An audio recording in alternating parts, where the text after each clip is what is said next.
White Ribbon is an organisation that helps to end violence against women forever. They will work with everybody, especially men, who don't know what is actually violence towards women and what isn't. They try to end violence by addressing the cause, and by doing this are raising awareness of the situation. White Ribbon also aims to promote gender equality and create new opportunities for men and women who want to build positive relationships. The White Ribbon movement began in Canada in 1991. It was a small group of men that got together to look for ways for men to end violence against women.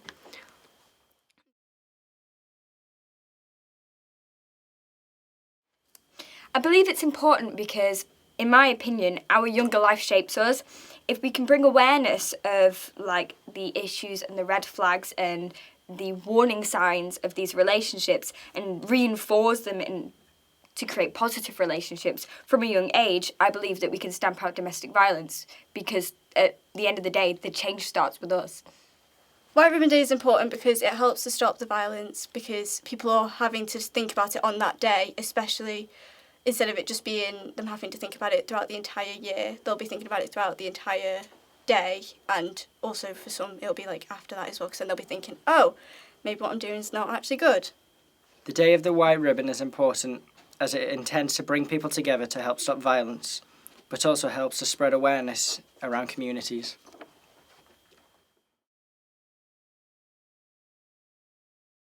One way we can call out and stop sexism is by reporting it to somebody who is higher in our workplace, for example, human resources, or if you're at school, a head teacher or a year leader.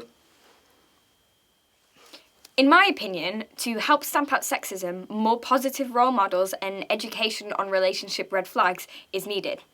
If people can identify behaviour that leads to domestic violence and abuse, they can correct it, whether it's their own behaviour, or they can get out of a toxic relationship that would become domestically violent, or even realise that they're in a domestically violent relationship if they otherwise were blinkered by being in love with this person due to Stockholm syndrome. Another way we can call out and stop sexism is by challenging the person who is being sexist towards the other person and explaining why their behaviour is wrong. One other way is if we have assemblies or talks about why sexism is wrong.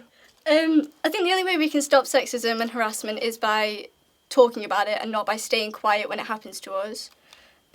Because when people stay quiet, then people are going to think, oh, well, they're not saying that that's bad, so why would that be bad?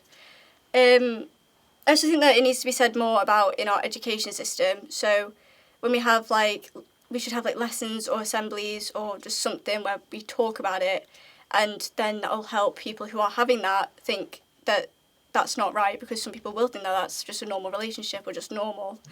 They'll actually think about it and be like, that's not okay what's happening to me. I think that people should be educated on sexism and what it means for both men and women, and those who don't identify. The same with harassment. People should learn about the long-term mental health side effects of harassment and sexism.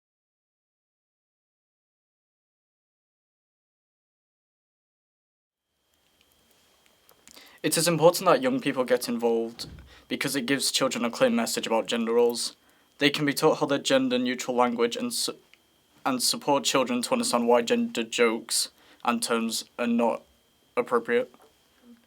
Young people will be empowered to play a part in their role, in their development, as well as in their own communities, beginning to learn about valuable skills and developing knowledge on human rights and civil rights. I think it's important for young people to get involved, because if young people aren't involved, then they're not going to be thinking about what's happening, and then that can affect them in their later lives, or it can affect how people have their relationships in later lives.